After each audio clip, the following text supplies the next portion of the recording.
Hello, my name is C. Edward Baldwin, and welcome to my blog. Today, I wanted to talk about a young lady I discovered or found out about on yesterday. Her name is Karyn Washington, or her name was Karyn Washington. You see, Karyn Washington committed suicide in April of 2014. I think it was April 8th of last year. Karyn Washington was an amazing young lady. She founded a website called For Brown Girls, and it was a website aimed at promoting high self-esteem, self-motivation, self-inspiration to African American females who were dark-skinned. Karyn was a dark-skinned young lady, and she experienced firsthand as a child, as most dark-skinned people have at some time or another, colorism. And for those of you who are unfamiliar with the term, colorism is discrimination based off one's skin color. In the African American community, dark-skinned people for the longest time, and dark-skinned, like my skin complexion, were made to feel bad or was because of the fact that we were dark-skinned. And I grew up in the 70s. I experienced colorism myself, being called tar baby, blackie, darkie, just any number of things that were aimed to make me feel bad because I was dark-skinned. For a lot of African American males, when the 80s came along and you had the emergence of superstar performers and athletes like Michael Jordan, Eddie Murphy, Big Daddy Kane, Bobby Brown, Denzel Washington, and people started seeing dark-skinned people in different lights, seeing them in sexy roles. In the case of Michael Jordan, you saw him on Madison Avenue. They kind of loved him. He's doing Hanes commercials, Gatorade commercials, and all that. Bobby Brown was huge back in '89. Big Daddy Kane was a big rapper back then. Videos showing him as a sex symbol. Obviously, Denzel Washington broke out. He's on St. Elsewhere, and then with Glory when he won the Oscar. And so people started seeing dark-skinned African American males in a different light, seeing them as sex symbols and whatnot. So it kind of helped change the perception of the darker-skinned black male. Unfortunately, there was no such renaissance period for African American females. There was no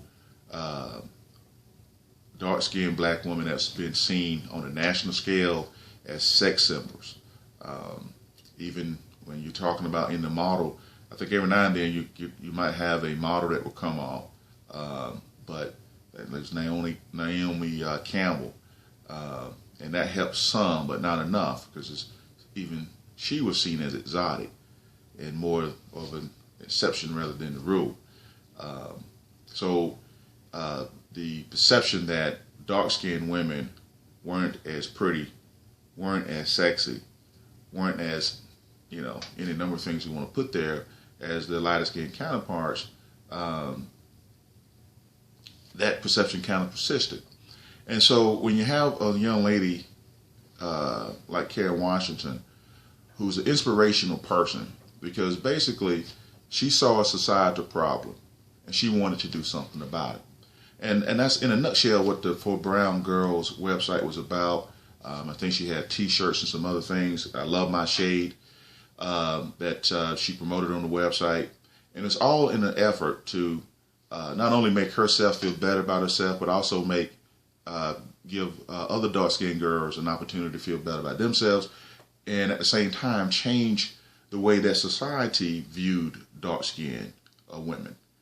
And what's amazing about that is that was her mission, that was her goal. And why I think that her death was even more telling.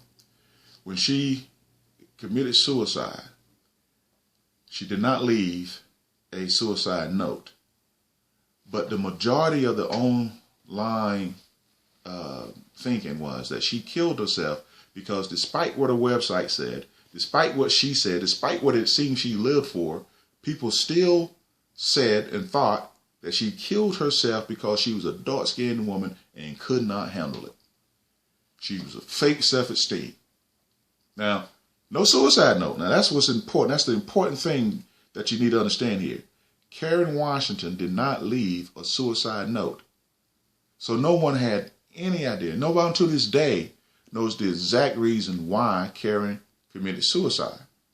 But that was the first thought that came to people's mind, a lot of people's mind, was that she killed herself because she was dark-skinned. She was fake self-esteem. Now, and so that's the first video I had come across yesterday, because I thought it was a tragic situation, because it's ironic, it makes good copy.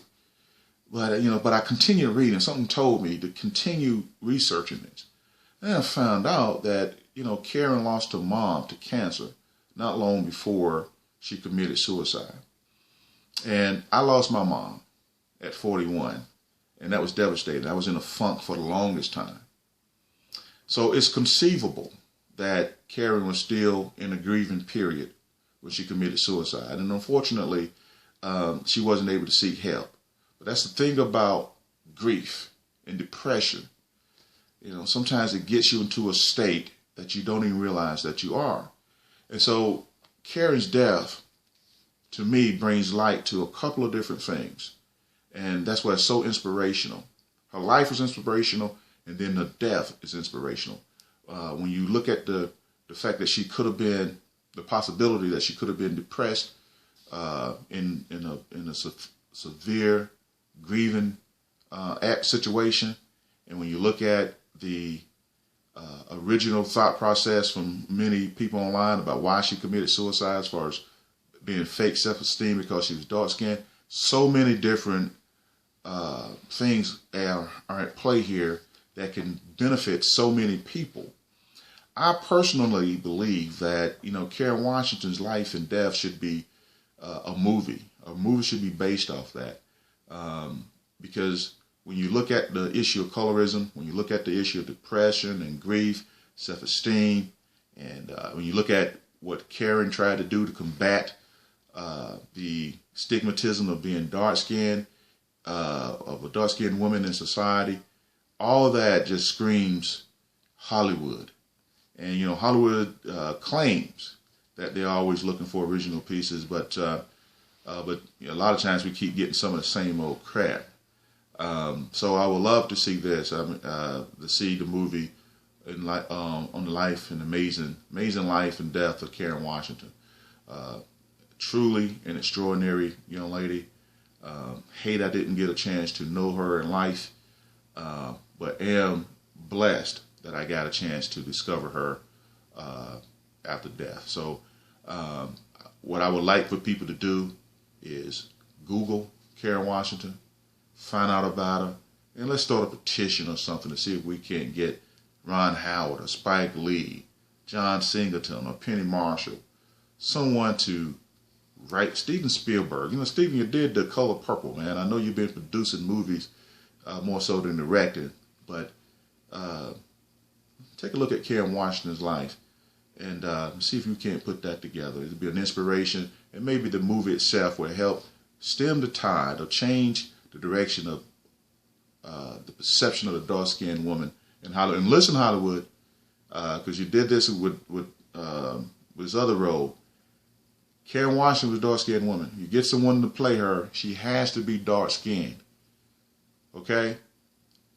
That's one of the things, and I'm going to say this as well. Black men. Black dark-skinned women are beautiful. Start getting so wrapped up on skin tone. You're part of the problem. Hollywood and black men are part of the problem. And if we can change our perception, the perception of the dark-skinned women, it go a long way in changing the perception of society overall. And it go a long way in making sure that our young girls, regardless of their skin tone, whether they're dark or light, that everyone feels good about who they are. Who they are. So hopefully that can happen. Till next time, on C. Edward Baldwin.